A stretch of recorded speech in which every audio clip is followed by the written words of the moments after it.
Good morning again, everybody, or good afternoon, as the case may be, and I welcome Dr. Dereje Tessema. Recording in progress. To give the You need to be level. Yeah. Okay. Go ahead, Dr. Dereje. All right. Can you guys hear me?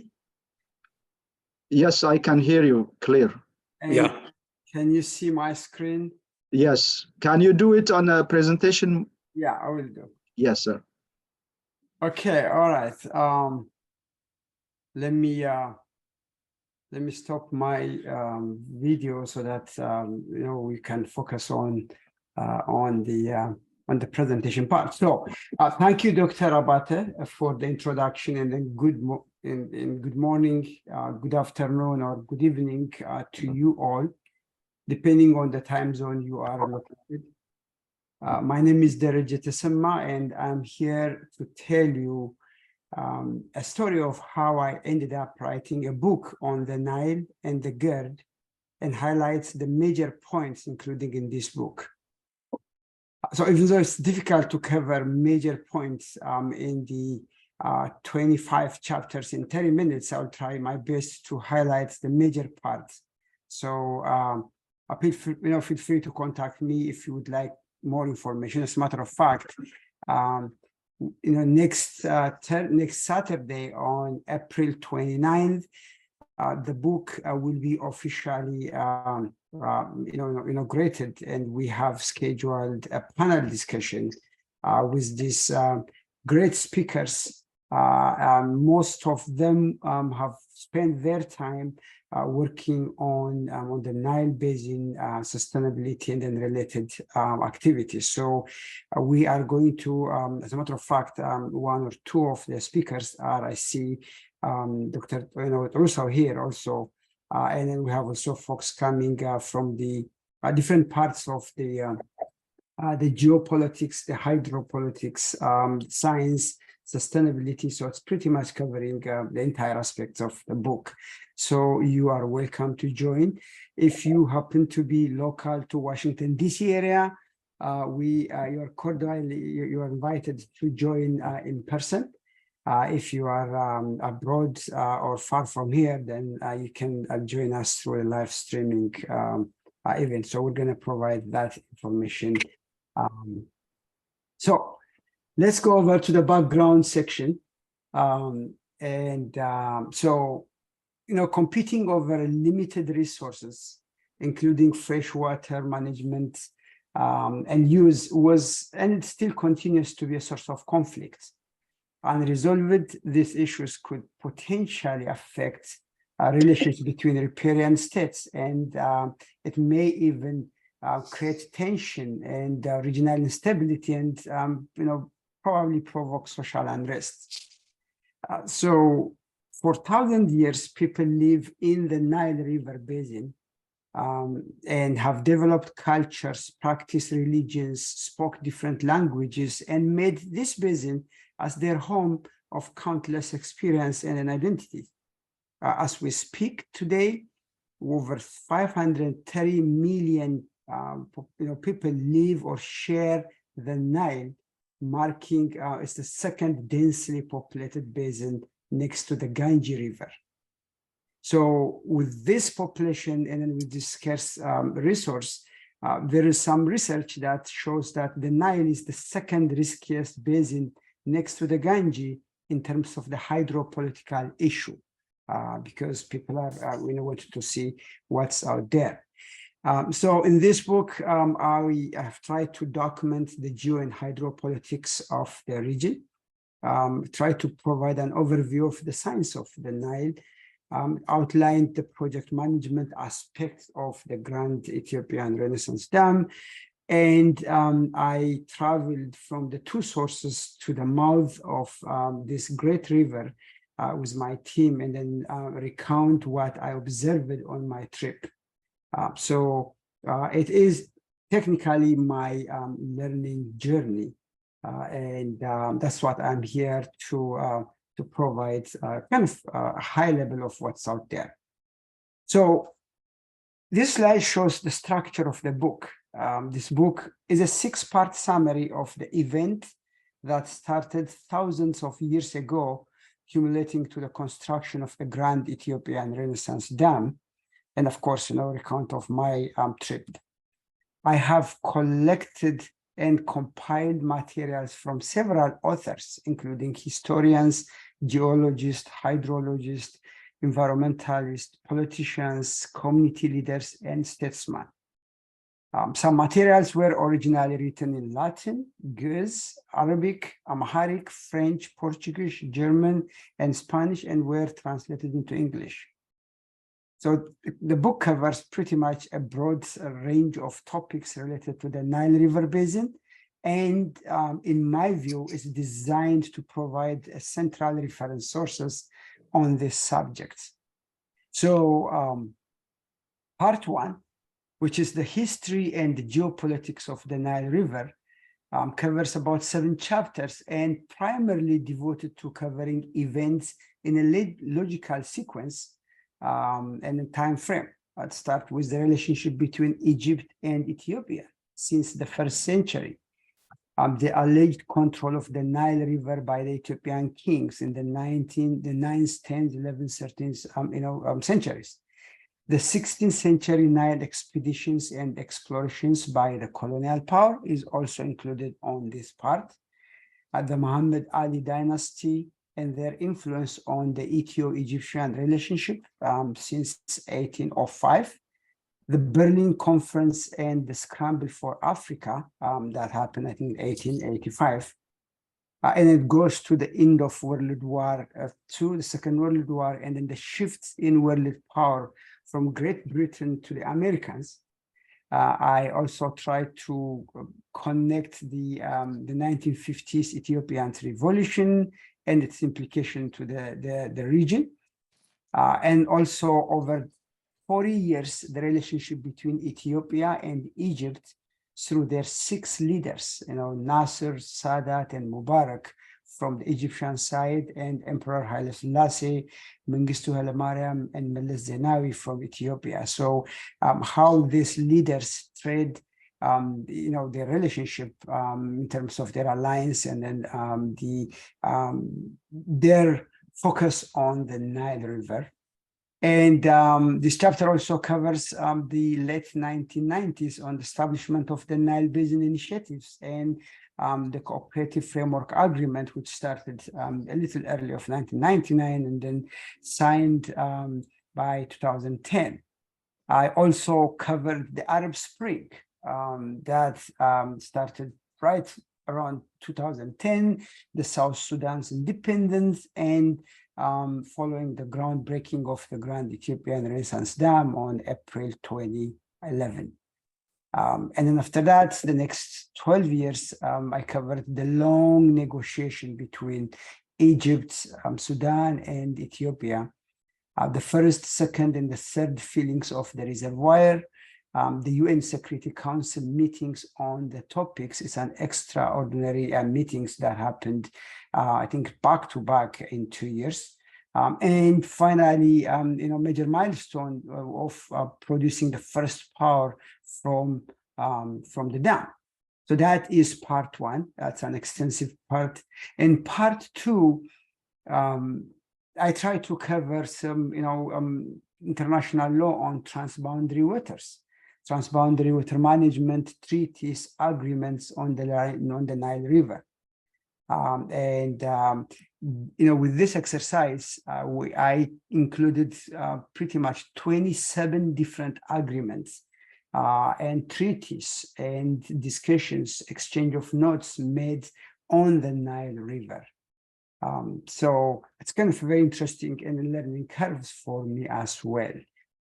Part 3, it's the science of the Nile River, which summarizes information on the origins and evolution of the major sub-basins of the Nile River.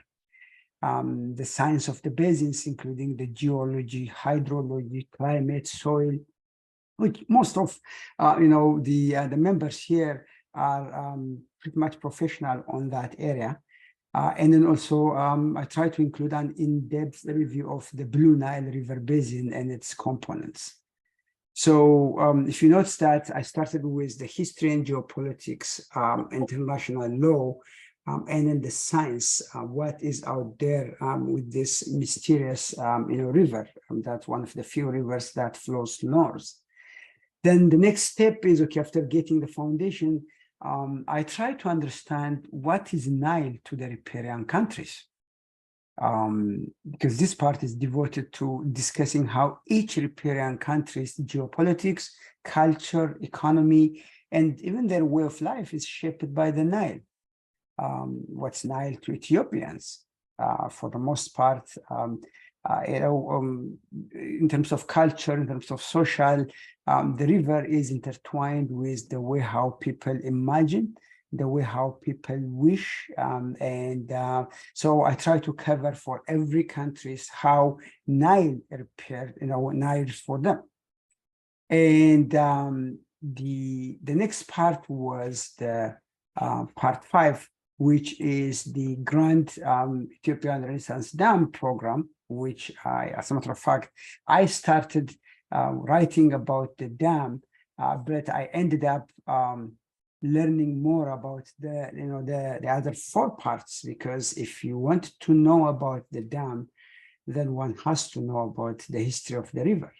And when it comes to the history of the river, there are several treaties and then agreements. So it took me back for almost 2/3 of my writing process to gather information on the first 4 parts, because once I know enough about the history, the geology, the hydrology, then it gave me really good foundation to focus on the dam. Even though I had studied water resource management as my first master's degree in Germany, I never practiced this discipline, but I was focusing on project management. So this is where I started working, and that's used the other 4 parts as my springboard.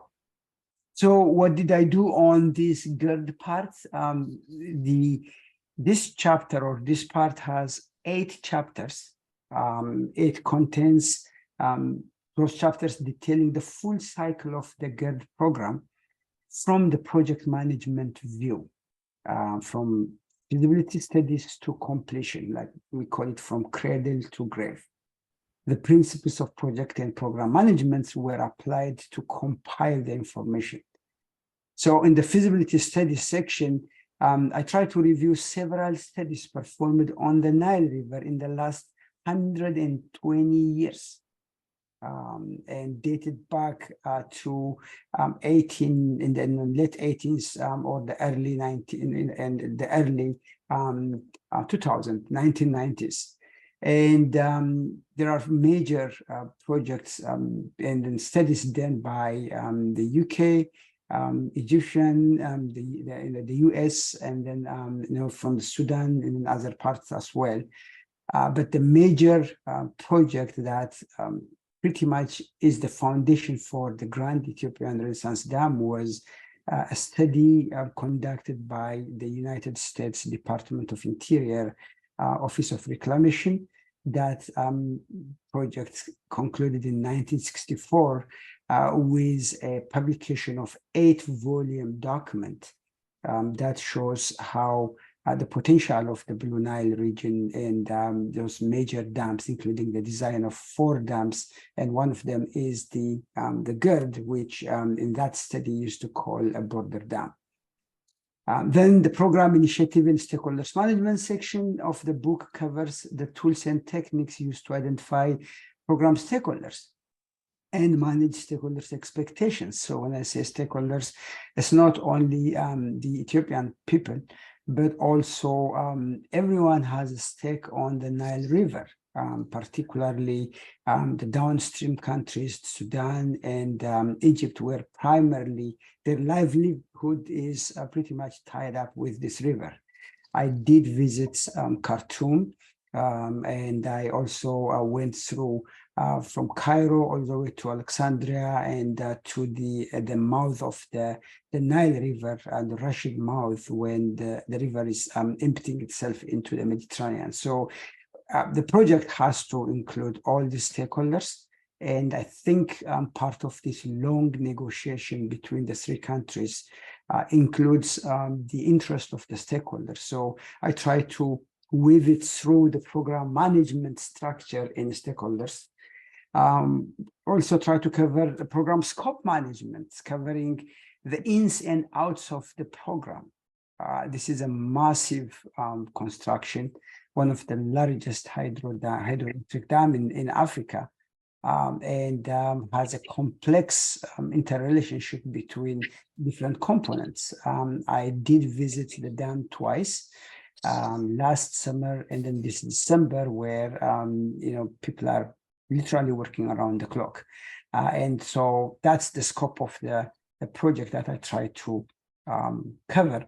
And managing a project includes estimation of the program, schedule, cost, quality, risk management, and then contracts and procurement system. Because when you have so many moving components in your project, and when the project is so complex, then one has to follow proper strategy to mitigate risk, to manage qualities, and then to provide timely monitoring and evaluation. And then the final, from the project management view, the biggest challenge of managing this massive mega project is integration. How do you integrate between the different pieces? So I try to use the project management lens to capture. Then after finishing up the book, and then I started working with my team, and then I said, I try to refer hundreds of books and over 400 or 500 peer-reviewed journal articles, interviewed people from left and right. And then the next piece is that I think it would probably make sense for me to visit the site. So part 6, which is expedition to the sources and the mouths of the Nile River, covers pretty much my trip along the Blue Nile in Ethiopia, namely the Gishabai, the source, Lake Tana, and the Gerd from the Blue Nile side. And I also went to Jinja, Uganda, where the source of the White Nile. And, with my team, we traveled to Khartoum in Al-Mogran, where the two rivers, meets. It's so fascinating to see that they came with their own dignity, with their own power, and then they just go a little while without even mixing each other. And I read somewhere a quote that in most, in other parts of the country, one river, actually, when the two rivers merge, one river dominates the other and then just actually change the name. But in this case, both rivers came and they joined, and then they keep the Nile all the way to Mediterranean. So it's a so fascinating phenomena to see how this river, and that's what is called the mysterious river. This part also covers, my Egypt trip to the Delta, covering this 250 plus square kilometers green area that's pretty much heavily dependent on the Nile River. And went to Alexandria and finally to the Rashid mouth and to the Mediterranean. So that is the structure of the book. And so this is kind of to show you that this book is the third of the How This Happened series that I started working, writing in 2009 on emotional intelligence, in 2022, in 2013, project management, and now with about 2023 is the Nile River piece. So now coming back to the dam. So this is where I would say that a seed knows how to wait, because Ethiopians had to wait over 1,000 years to be able to use their waters for their own development. Ethiopia's emperor and leaders have tried to build a dam on the Nile River as part of their development effort, And regardless of the ideology they followed, when it comes to the Nile, they all had the same vision. But unfortunately, due to varying reasons and circumstances, including the external pressure from near and far, the geo and hydropolitics balance shifts, religion, and an internal conflicts, they were not able to successfully realizing their wishes. So what they did was, instead of giving up, though, each one of them has contributed to different extents by laying the ground and addressing best in the realization of their common dreams. So like what I said in the book, over 7 different governments and leaders were included, from the Emperor Menelik, where he signed the 1902 agreement, which, as a matter of fact, the negotiations started as soon as he became the king in probably late 1890s, all the way to the current day.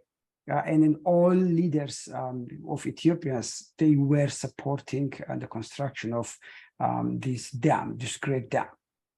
So, but following the what I call it that, following the decade-long negotiation and agreements on equitable utilization of the Nile waters by most Nile riparian countries, and the subsequent cooperative framework agreement, the Ethiopian government started the construction of the GERD in 2011. So what you see in the lower part, on the lower right part of your screen, is the dam.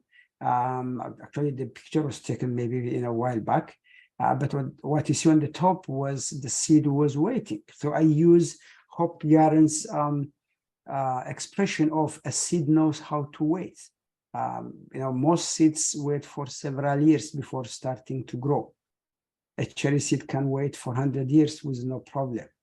But what exactly each seed is waiting for is known only by the seed. So some unique and triggering combination of temperature, moisture, lights, and many other things are required to convince the seed to jump off the deep end and take its only chance. So what we saw on 2011 was the opportunity that arose due to several legwork made by the governments and by the riparian countries, and other opportunities. Then the government took one step, and that's where the groundbreaking happened. Here we are now, 13 years later. The project is almost 90% completed in overall project, and they are on track to be the tallest tree in Africa. So the waiting had finally ended. It was time for a seed to grow. But like what we saw in 1954-56, when Nasser tried to build the Aswan Dam.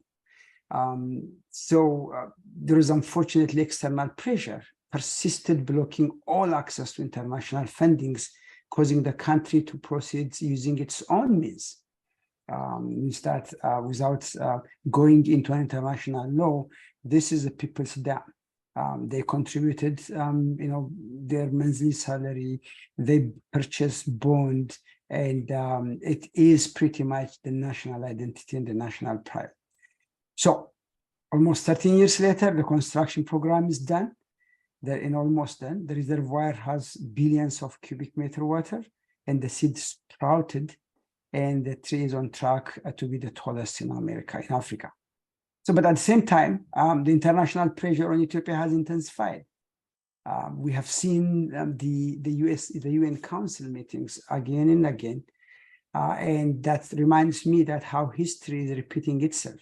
Because what happened in Egypt in 1950s is now happening to Ethiopia.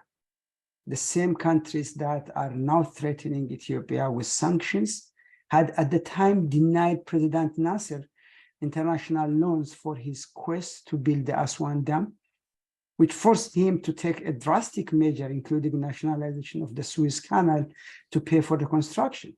That actually triggered a war between French, England, and Egypt. So you can see that not only in terms of the technical part, but this project is loaded with a lot of political instability and political. That's what's very important to understand the geopolitics of this dam. So like what I said in part one, covers almost 7 chapters with the Egyptian-Ethiopian relationship, the modern Egypt and the British influence in the region when Muhammad Ali Pasha assumed power in 1805, and over 120 years the dynasty stayed in Egypt, and they had a very prominent influence on the region.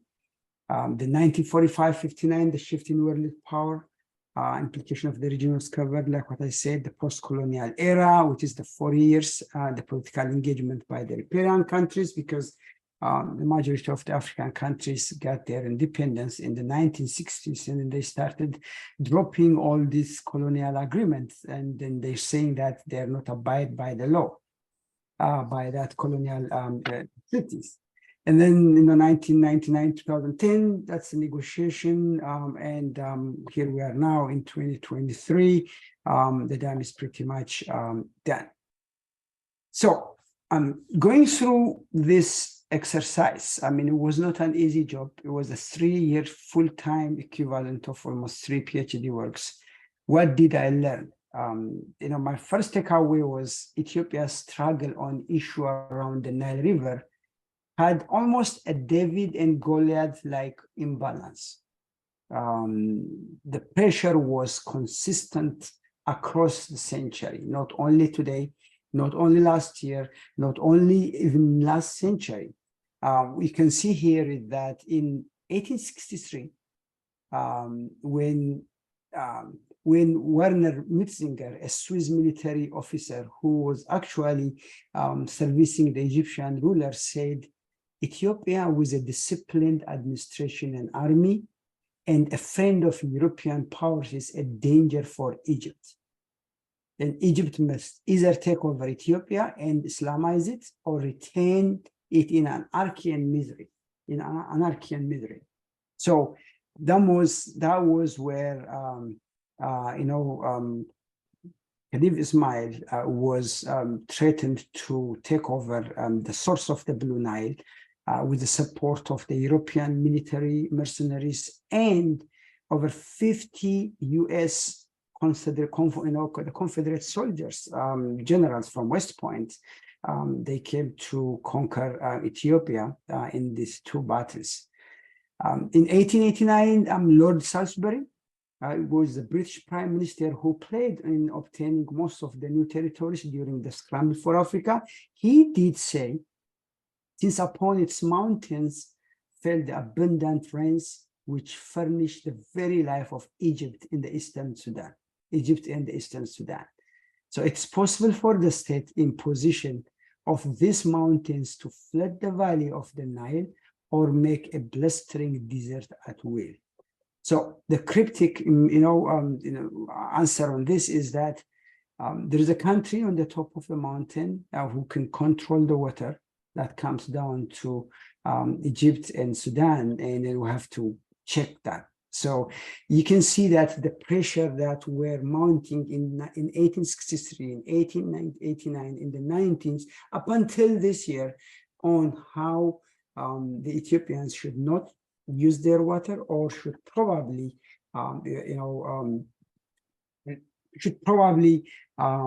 reconsider. So that was one of my takeaways, that this imbalance was not fair and not right. My second takeaway is Ethiopia's struggle regarding issues around the Nile River was against a coordinated force.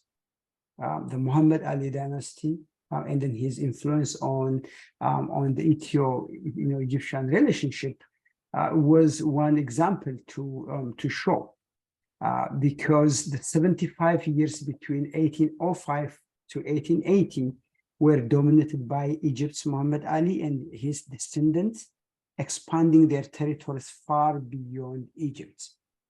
Even some historians that, as I mentioned in the book, divided this period into two phases. The rule of Muhammad Ali from 1805 to 1848, where the interest focused on expanding Egyptian territories on the Red Sea region, and the period from 1860 to 1889, where Egyptians leaders thought to control the source of the Nile River, which led to Khedive Ismail's half-nephew of Muhammad fighting the Ethiopian's army.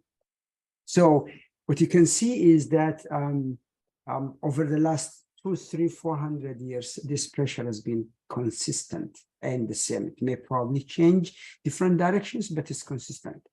So what I tried to do here was that I tried to learn history not from a single point. Like when people say the 1902 treaty, I try to understand what happened before 1902, which is about, I had to go about 15 years in 1885, and then another 5 years back.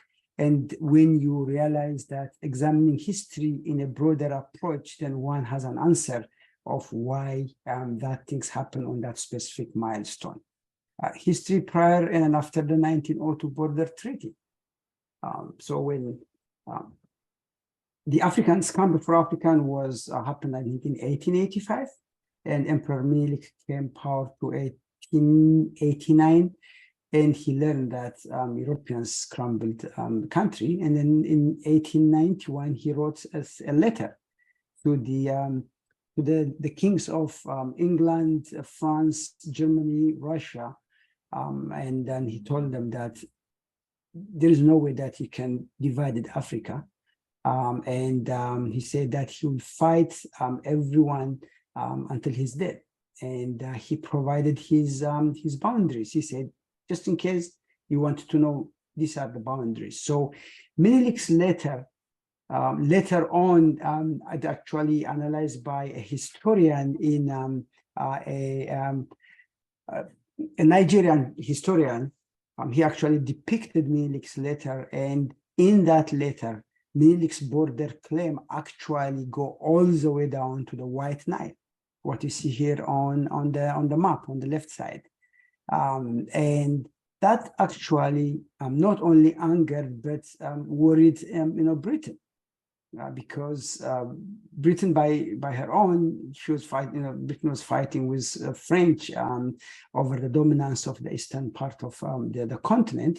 So what this historian actually said was that it was Menelik who forced Great Britain to sit down and negotiate, which is against their principles of not to negotiate with any country they are planning to colonize or they already colonized it. So that negotiation went for about 9 years back and forth. And the 1902 agreement was actually a border agreement, not a river agreement, where Britain inserted Article 3 as part of it. So in the book, what I try to see is that how is this history from one place to another. So, and then I tried to see another treaties that was happened in 1906 between Great Britain, France, and Italy, after they realized that Emperor Menelik's health was deteriorating. And they did sign an agreement saying that in case Menelik dies, the country may fall back into chaos or civil war, and then they agreed to keep their own interest. And then they asked Menelik to sign, and Menelik said, he thanks for them to recognize his sovereignty or the independence of the country, which is in 1906. By then, that makes Ethiopia the first country in Africa to be independent. But he said, regardless of what, I have no intention going through your permission to communicate with anyone else in the world. So when you see this, the 1902 agreement, it has its own precedent and it has its own implication on the other side. So that's why I try to put kind of seeing in a broader way. From 1991 to 2010, what happened there? The Cold War and its implication from 1950 to 1974. And then even from 2011 to 2022, why is all this pressure coming to this country and then even to the region? And then one probably need to see, kind of the broader view. So that is my takeaway number two in terms of the, from the book. So again, the part two, the international water law, transboundary, that also includes everything. Why water-related conflict is also a critical piece. And I also learned that this is a research done in 2018, comparing the 10 of the river basins, because I think there are about 260 plus transboundary river basins in the world.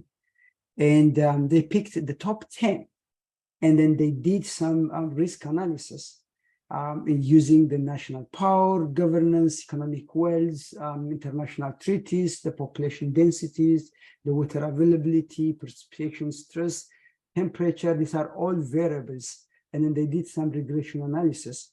And then they found out that the Nile, with 76% probability of having some sort of interaction or conflict, which is next to the Ganges River, which is inevitably is going to be 100% probability that there is going to be an interaction. When I say interaction, it could probably be a conflict or some form of negotiation.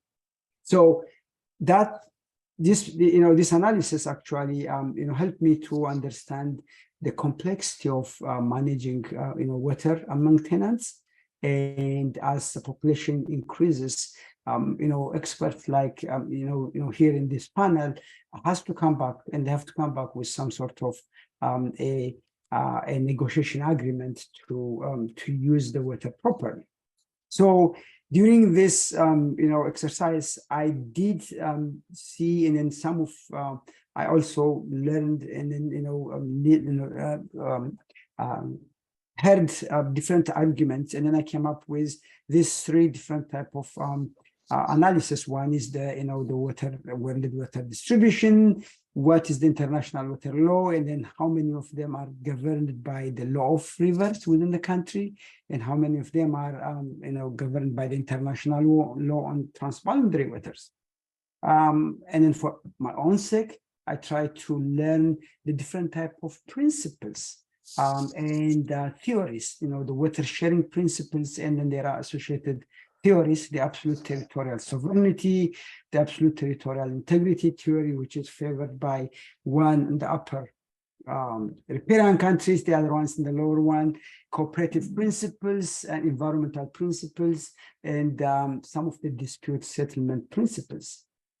So these are the information that actually were scattered in different parts of the literature, where I try to put together into the book. Again, what you see here is that 27 agreements and treaties that were signed or discussed on the Nile River. These are from the sources to the mouth. The 1891 circular letters and 1891 protocols between Great Britain and Italy for the demarcation of their respective spheres, 1952 exchange notes. And when Egypt tried to take the Nile water out of its natural course, and all of the protests and the letter from Ethiopia, which basically I believe is one of the the discussion point here when it comes to the utilization of the Nile River. The declaration of the 2014, the Malibu Declaration, 2015, which is the principles of agreement between Egypt, Sudan. So you can see that every single agreement had maybe a page or two analysis on how each one of this has been done. So the science of the Nile, again, is the origin and evolution of the Nile.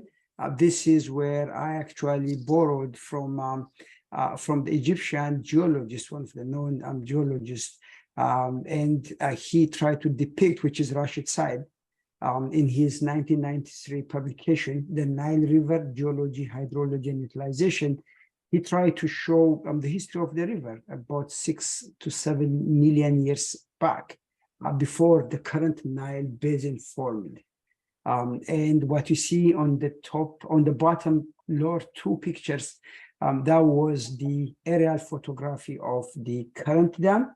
That was taken in 1957 by the U.S.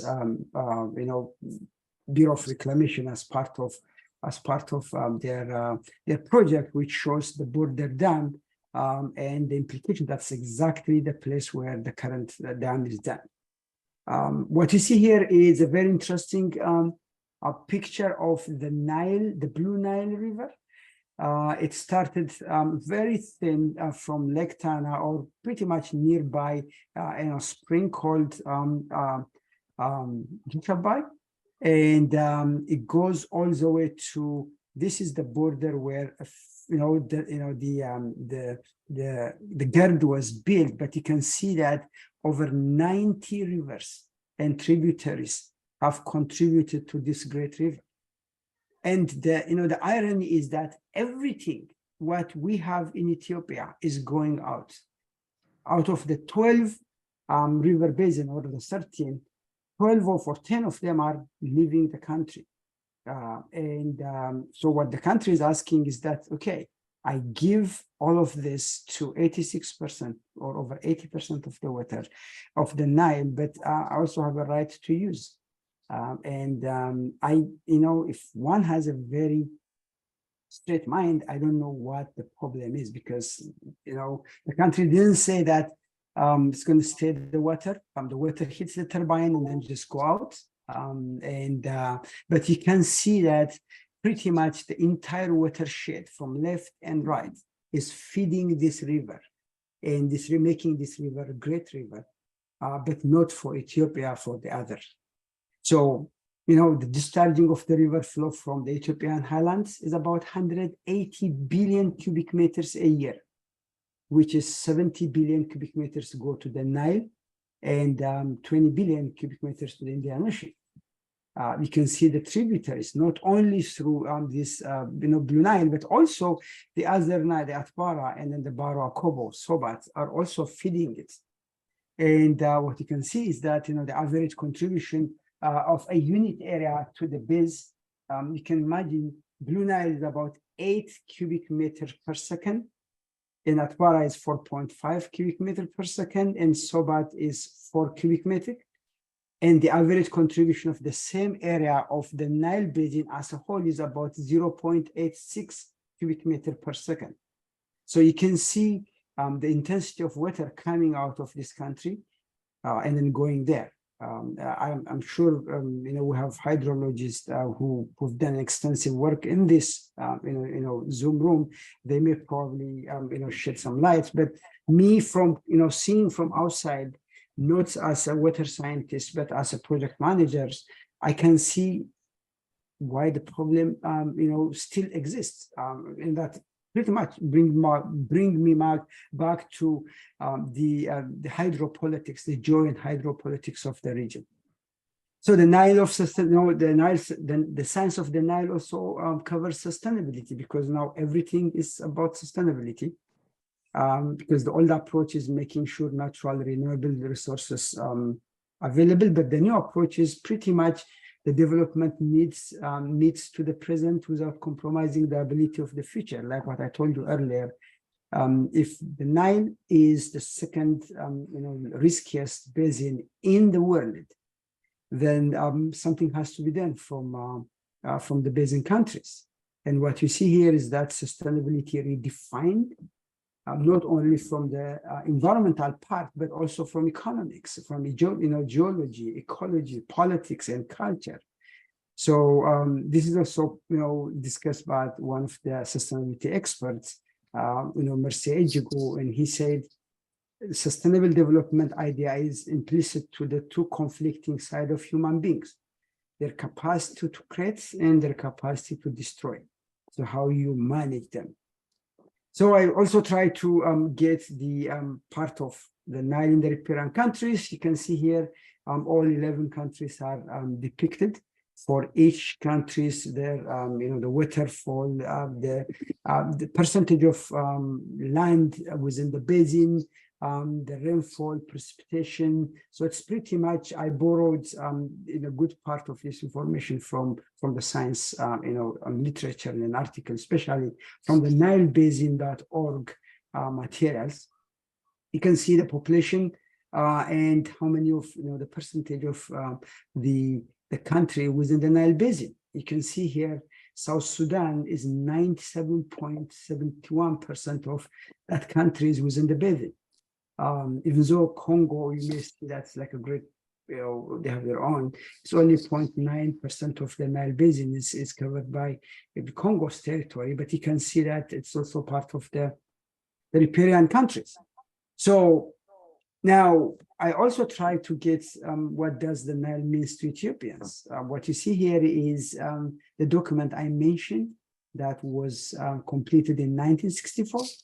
And in the right side, you can see the study shows that there are 4 major dams within the Blue Nile River within Ethiopia, and we just only did 1.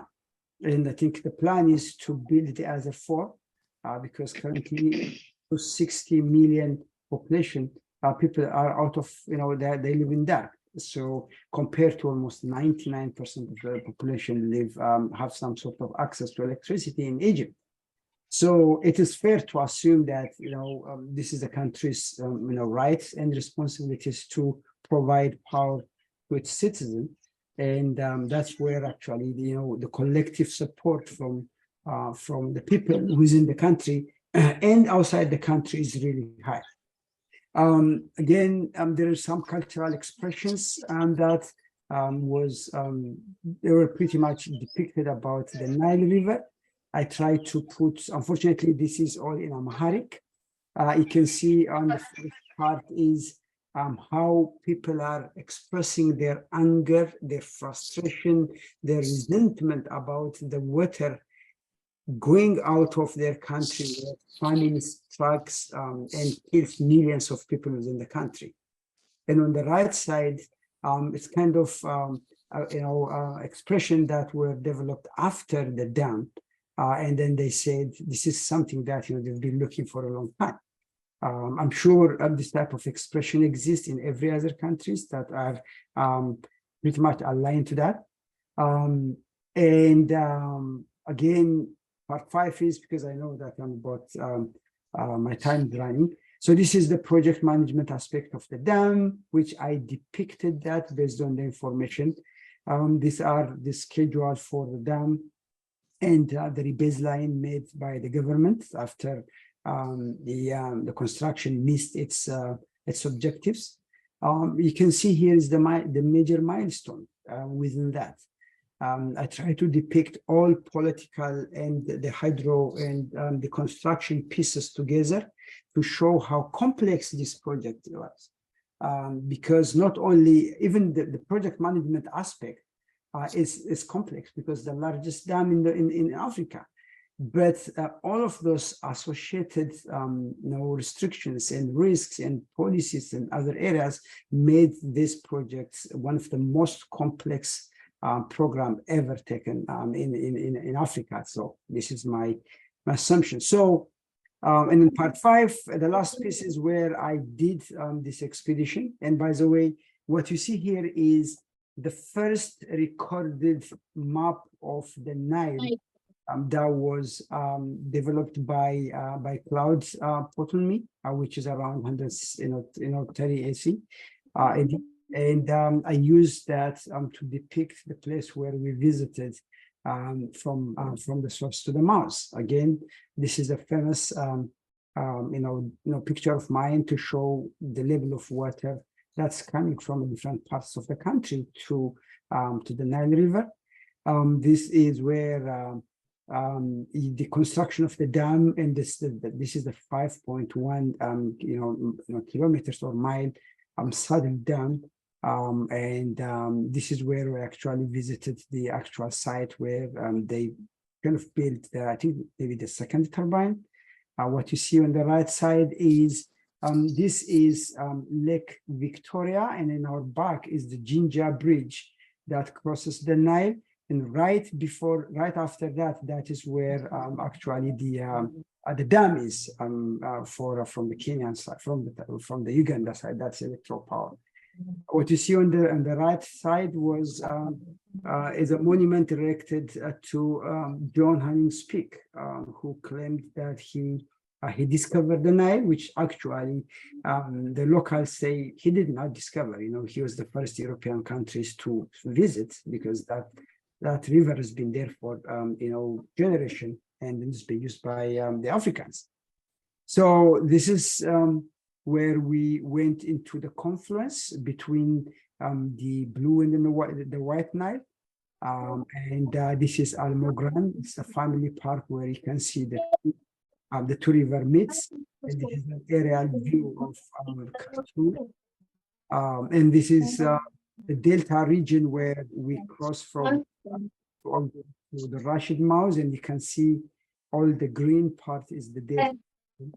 And I would say 97% of the Egyptian population live in this area because they are all pretty much depending on the Nile, and that's why to say that it is the gift of the Nile. And then I say Egypt, and the Nile is the gift of Ethiopia, and then the rest of the riparian countries. So because sometimes history has been rewritten, and in some literature, people believe that Nile starts from the Aswan. And so these theories, and what I'm trying to get is that where the true source of the river is, and why other 10 countries have an equal right to use their waters. These are the literature on the materials I used. This is pretty much a snapshot of the materials, because it has been a very challenging project, because writing about this great and mysterious river requires a lot of thinking and a lot of interviewing and reading different literatures in other parts. And here we are now. This is, I think, the latest aerial view of the Grand Ethiopian Renaissance Dam. They are on track to bring the middle part of the dam to, I think, 620 meters, which potentially can host up to 40 billion cubic meters, which is, I would say, 60% of the total capacity. And so that's where we are. Thank you so much for sharing. By the way, the book is on Amazon, and it is also available I think there is a project to translate in Arabic, to translate in Amharic, and we are planning to provide this information as we go. So you are all welcome to attend the Saturday's book event. We have so many speakers. I see Samson is also here. He is the MC. And then our own Dr. Trusso is one of the panelists coming. And we have also Slashy is coming, Dr. Slashy. And then we have also legal experts who've been working as a negotiation team in the Ethiopian government. So with that, I thank you for taking your time to listen to my story. And I am here to answer if there is any question you guys have. Thank you. Thank you. Thank you very much, Dr. Dereje. It's excellent, excellent. Lots of research has taken place. You have gone and visited physically also downstream, the middle one, the upstreams. So that's a great thing. And this gives us really a great picture, a big picture of the Nile. I learned a lot from what's present today, but I know that I have to read the book, and I'm glad and lucky to have the book. Thank you again, Dr. Dereje. And I recommend, all of you to have the book, and it's available, as Dr. Dereje said, in Amazon. So this is a time for question and answer, and I give to the opportunity to my friend, Dr. Trusso. Go ahead. please.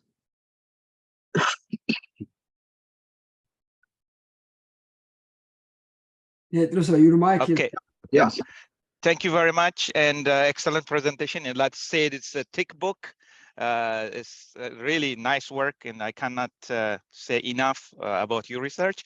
And you said it took 3 years. So I want to have a quick question. First of all, I should say, really, I am saddened with what we are hearing in Sudan, and for our brothers and sisters, I wish the best, and hopefully these things pass quick. So really sorry what's going on there.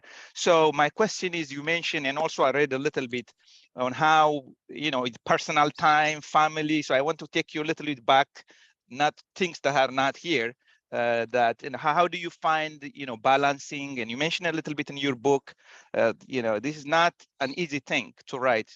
Even a chapter book takes us like forever.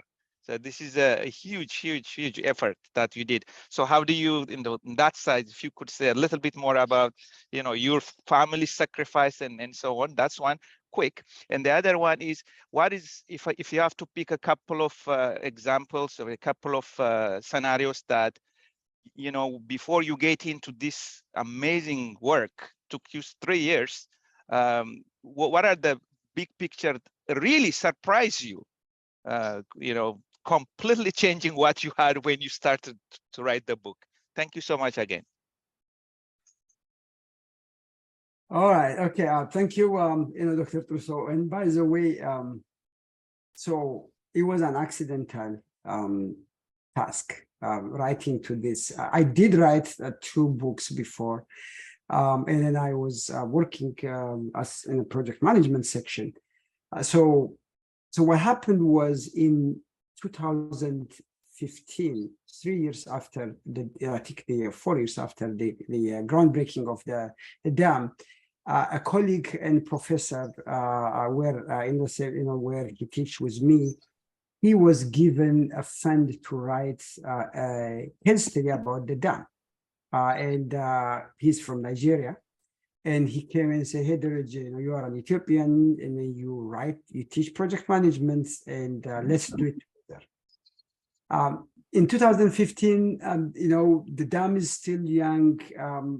I was not that much aware of what's out there because I don't want to write something which I don't know. So I refused to say. And I said that one day I will write. In 2018, we started teaching project management to Ethiopia, and we've been going back and forth, and we're using other projects as an example. And then they asked us, why don't you write the GERD? Why can't you give us the Boston Big Dig or the New York project? So I said I will do it. And then COVID came and then locked us up, and that's where I started writing.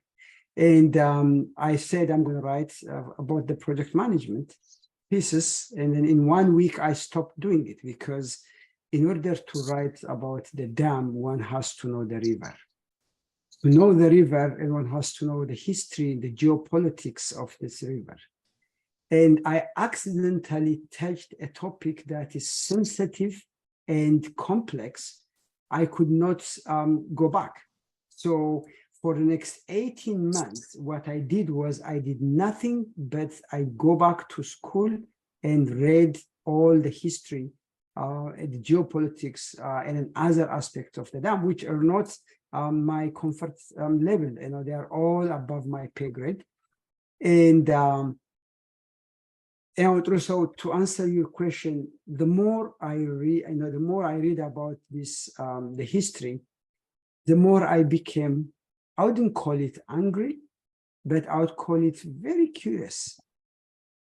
If considering everything is there, considering the development effort, considering this suffering through these 3, 4, 5 major famines, what's wrong building a dam on a river that 100% of the water goes 15 miles downstream to Sudan? It's not something that you build in upstream. And those complex questions push me to learn more. And my biggest surprise is not about the science of building a dam. It's not about having a dam on its own countries, but this 200 plus years long geopolitical battle. I also get surprised to see how this river attracted so many countries. I could not imagine that 50 Confederate generals from West Point actually was hired by the Egyptians to train the Egypt's army to come and then take over part of the Blue Nile sources. So I can see that the pressure mounting in all directions, and that was one of the reasons. And that's actually my big takeaway is just learning. Now, this project, it did take a toll on me, and my wife, who is also my friend, and she's also my chief editor. I dragged her to a project that she didn't sign for it. And then my 3 kids, because they did not want me to fail, and they're all in college, and they took turn to get. And I have a friend who's actually here, part of this team, his Mulusha. And I told him about, I'm writing this book. And then he looked at me and he said, boy, it's a tough, you picked the tough topic. But he didn't leave me. Next day, he brought me about 25 plus books. And he says, before you do anything, read the history. And that is where I try to write. And now, this is by no means an exclusive collection of materials. This material by no means is an analysis of the Dereje. So what I did was I tried to put together a descriptive ways of writing.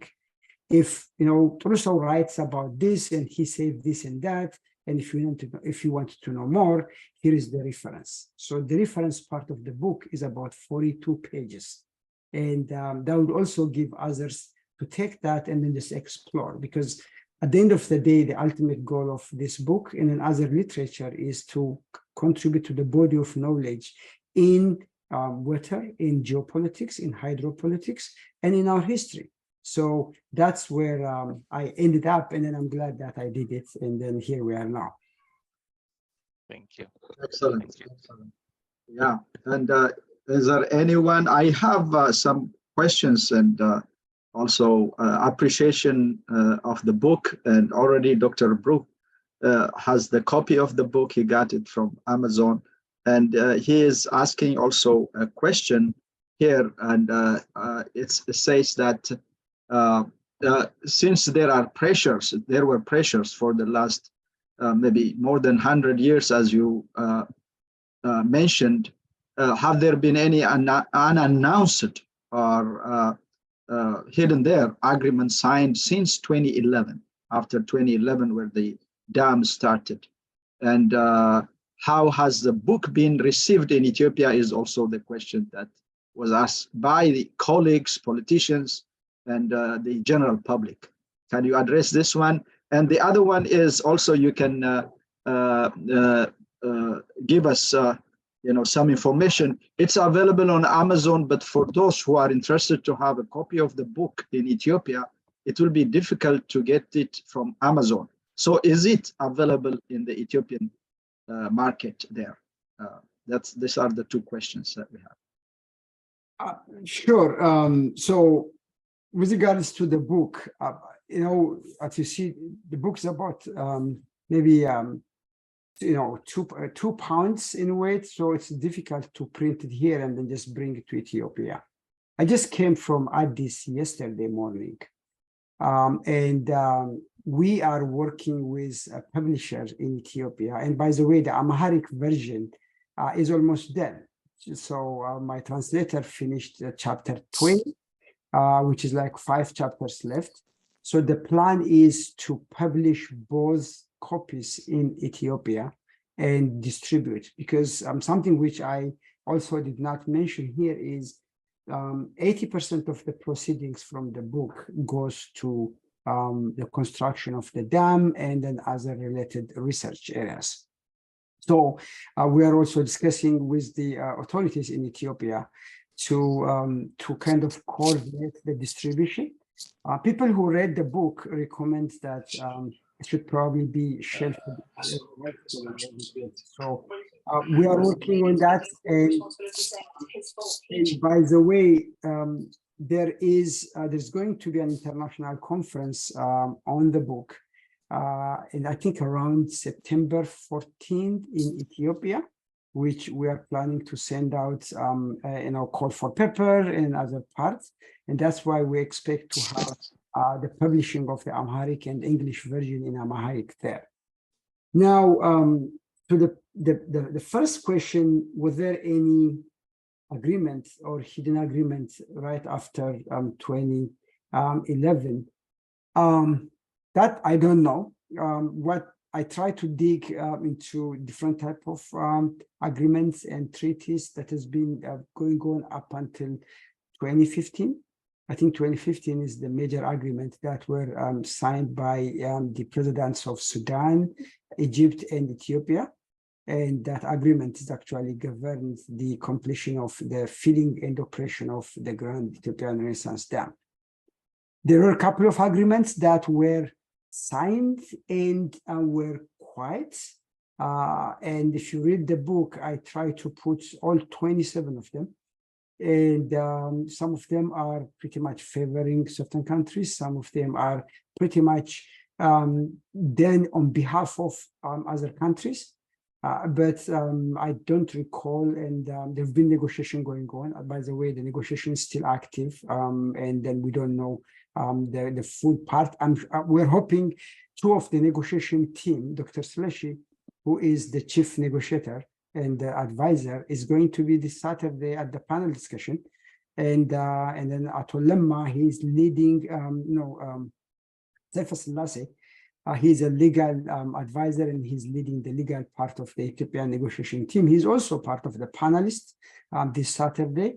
So we may probably, have some information from their side. Now, one thing which I wanted to say this too, I try to stay away from the public limelight the last 3 years. I listened to Dr.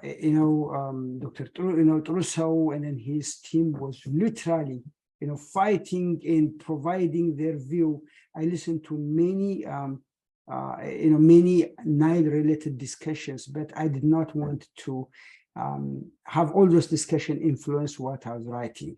So I try to kind of align myself with the materials I have, because this book doesn't endorse any one of the government.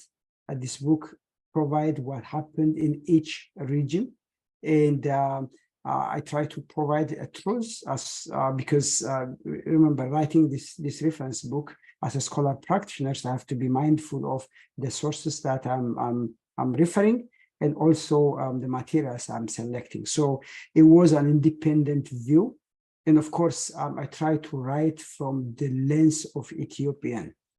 So you may probably see I try to relate myself into the river, because as part of my life was intertwined with this river, and I try to provide additional information on that. Yeah, that's excellent. And also, there are messages, questions, and appreciation, greatly appreciation of your work, Dr. Dereje.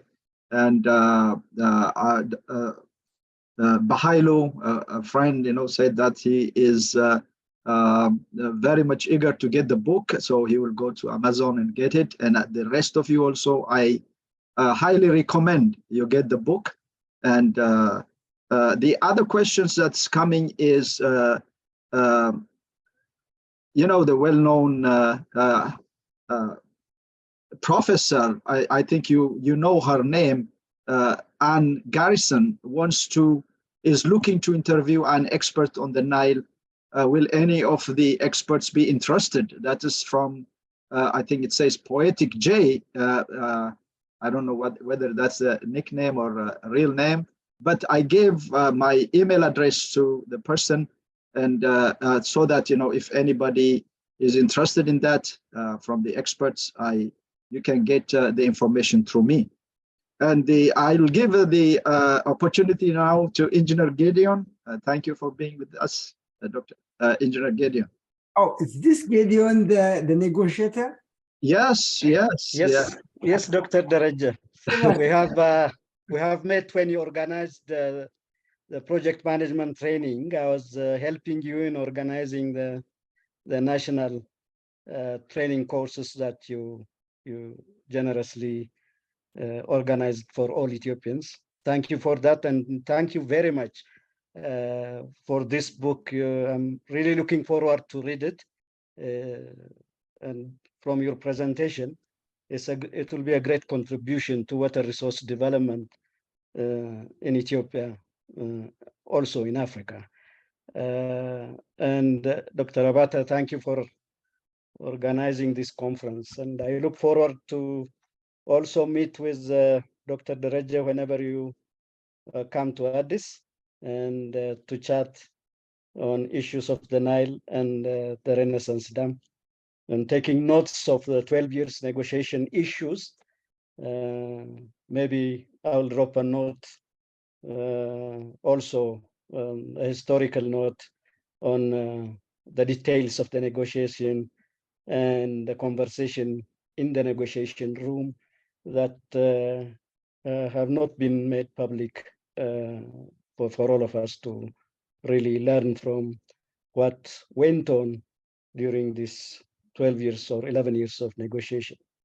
I just wanted to react to this question of agreement, whether agreements have been signed since 2011. I think the two which Dr. Dereje mentioned, one, the Malabo is just a note, it's just a declaration, and there was a great effort on our part not to be signed by any official. It was just a note with no signature attached to this, the Malabo Declaration. The only signed document is the Declaration of Principles of 2015, and there are no other agreements signed since 2011 with regards to GERD. I look forward also to attend the Saturday meeting on your book launch. And thank you very much for the book. Wow. So, you know, I used Engineer Gideon's interview he made, you know, on several occasions. And I should not be the one who's talking about Nile, you know, having the engineer in the house. So Gideon has a wealth of, you know, contributions. He's a very humble person. And he's been pretty much, you know, the pillar of that negotiation team. And I got the opportunity to work with him. And Gideon, tomorrow you're going to get you know, a copy of the book. I will have my team to bring it to your office. And because I tried to reach out to you, and I even contacted some people, because when what I did was I brought 100 copies to Ethiopia, and to give it to the people like you who contributed selflessly, you know, for this cause. So I really, my hat is off to you, sir, and thank you so much for what you do for this country. And then, of course, this is also a challenge to those of you who've been inside that room and who knows what's out there, because what I did was just collect the publicly available information. And we are looking forward to reading materials written by those people who pretty much, you know, tied neck to neck with the negotiation. I heard, I had a discussion to talk to Professor Jacob Arsano, and he was saying that some of the negotiations were straight 24 hours, non-stop. So that was not an easy job. And I thank you for what you do. And then definitely, you know, I look forward to meeting you on that, sir. Thank you. Thank you so much. Yes, I also, you know, second what Dereje said, Dr. Dereje said, you know, regarding Engineer Gideon and the others also who really did a excellent job, sacrifice, a lot, and I appreciate also. And I want to use this opportunity to openly, publicly thank you, Engineer Gideon. Thank you so much. Thank you. You're a Dr. great help. Thank you. Professor Turuso, Dr. Abata, and Coalition on GERD. We thank you very much for your efforts and support. Thank you. You're welcome. And Dr. Lama, that's your time. Dr. Lama. Thank you very much. I like to thank Dr. Dereje for the presentation. I have the book. I just got it, so I haven't, but thumbing through it, the presentation was representative of the book, and it summarizes it well. But it is really a very useful contribution to bring all the information together for people to follow the progress. Going from that to my question, and I'm really glad to notice that Engineer Gideon is on the forum, and I appreciate Engineer Gideon's participation and also following all issues at all forums. I see him, and I really appreciate his interest and keenness. I have one question to both of you. We hear all about this international law. There is no such thing as international law. Things become treaties, and then treaties are recorded. After that, they become binding, and then they are like references rather than laws. The question I have to both Dr. Dereje and if Dr. Gideon probably might have more insight on this is, my sense is the best chance we have to sort of have organized pressure and that could facilitate Ethiopia's interest or help is the Nile Basin Initiative. And I don't know where the Nile Basin Initiative is, and if you people have, the two of you have any idea where the Nile Basin Initiative stands, and also the other riparian countries' steps that they have to take for the Nile Basin Initiative to come true. If you have insight on this, I would really appreciate. Anybody else, like Dr. Turuso, if you have points on in this regard, I think I would appreciate that as well. And thanks for everybody, and thanks for Dr. Abata for the forum. I also would like to request the forum, the link to next week's Zoom forum. There is no, the session that Dr. Dereje has organized for next week, it only has the announcement and invites people to attend if they are close by. But for some of us, the only way is going to be by Zoom. The Zoom link is not given. And if you could facilitate that, I appreciate that as well. Thanks again. Yeah, thank you, Dr. Lama. And yes, that's the plan. I will send it today itself regarding the Saturday 29th book signing event. And those of you who are close to the venue in the Maryland area, please, DC, please join and be there. And all of you here, I recommend again buying the book through Amazon. Dr. Dereje, please go ahead. Yeah, well, I just posted the link. I think someone also posted the live stream link.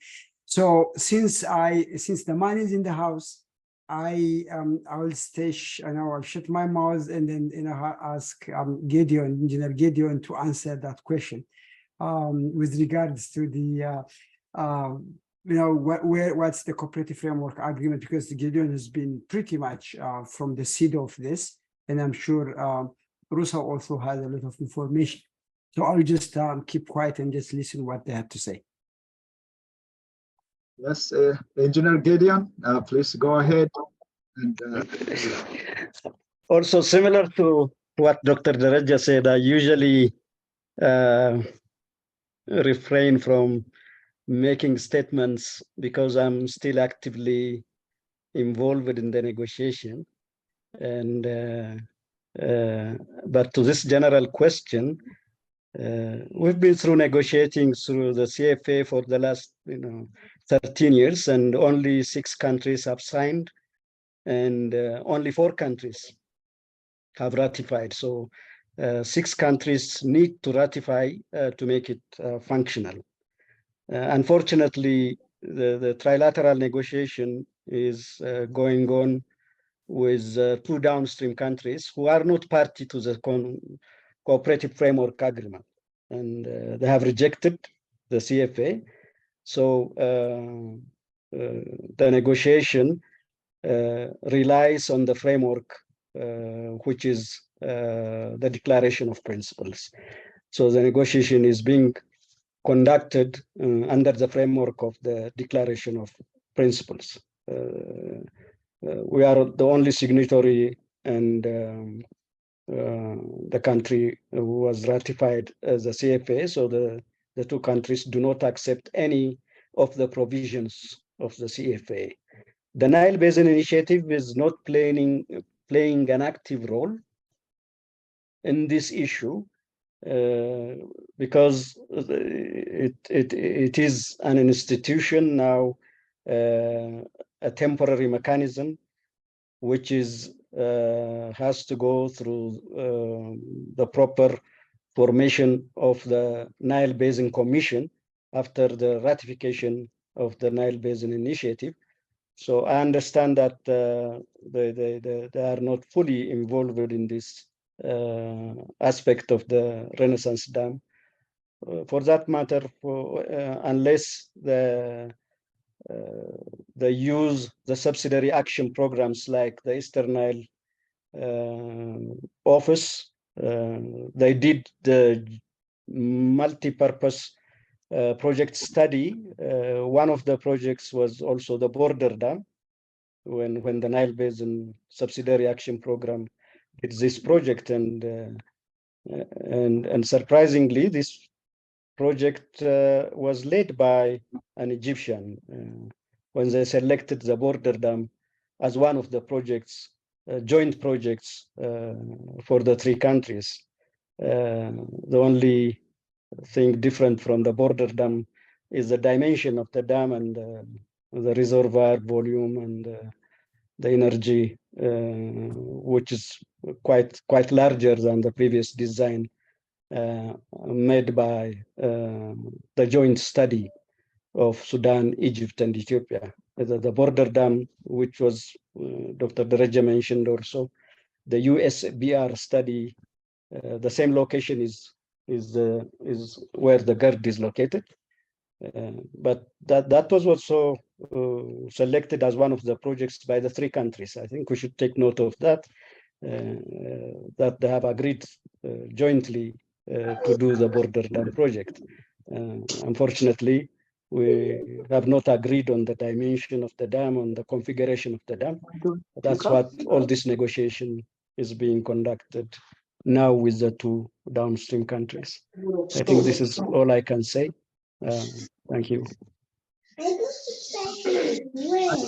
Dr. Gideon,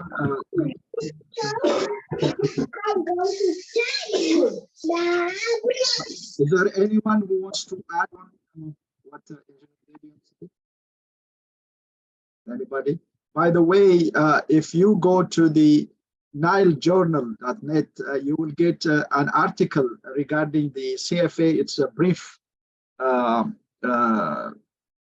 discussion, brief introduction on the CFA and where it is. And now I give the opportunity to ask the question or any comments to Dr. Okot, Professor Okot, a good friend here, and tell us a little bit about the Nile Journal also. Thank you, Dr. Abate, for first of all organizing this conference. I think it's a wonderful idea. The Nile Journal is an attempt to provide a platform for Africans to talk about issues that are important to the continent. Because as they say,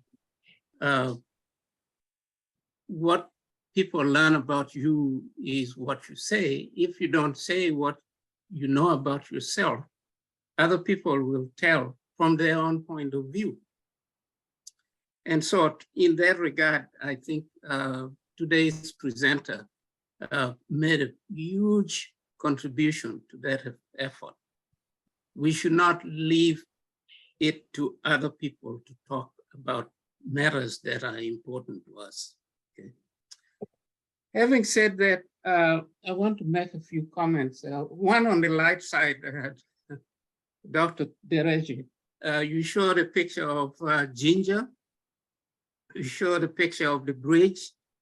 I was there when I was in secondary school. I used to take my vacation there and walked across the bridge and marvel at the engineering effort and the amount of water that was gushing through the turbine downstream. It was fantastic. Another thing is I used to walk a lot, and I went to the monument where Speke supposedly discovered the source of the Nile. And guess what? It was exactly 100 years from the time he arrived at that spot. And it was just amazing that I got there on the same day, but 100 years later. Yeah.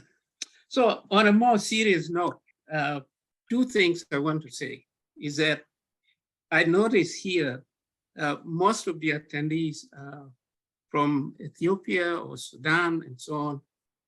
Please, attendees, let us make a concerted effort to attract other participants from Kenya, Uganda, Tanzania, or wherever, all over Africa.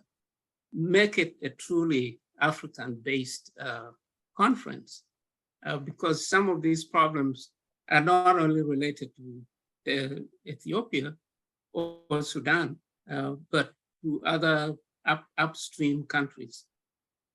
So we need to make an effort to verify. And number two, I want to thank or acknowledge the problem that Dr. Dereje talked about, publication.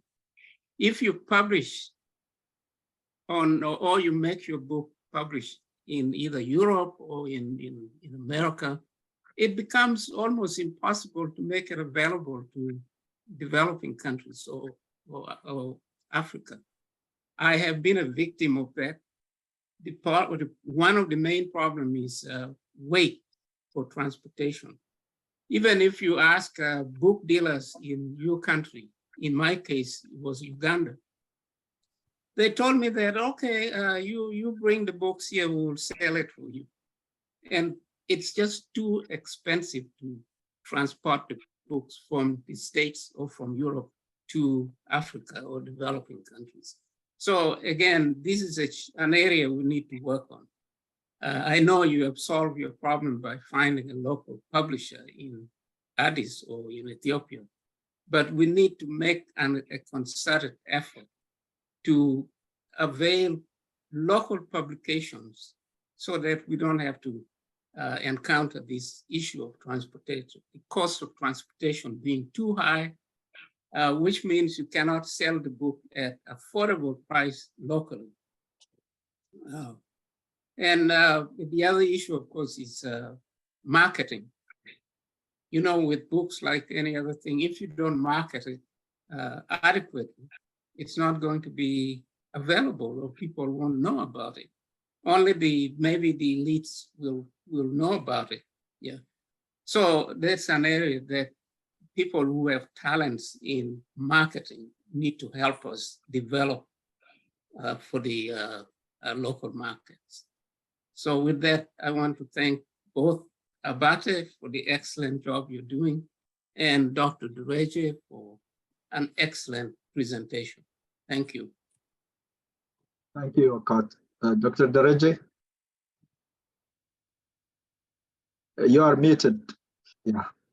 Yeah, well, actually, I don't have much to say. In every engagement I have, I am the one who's learning, and I learn a lot.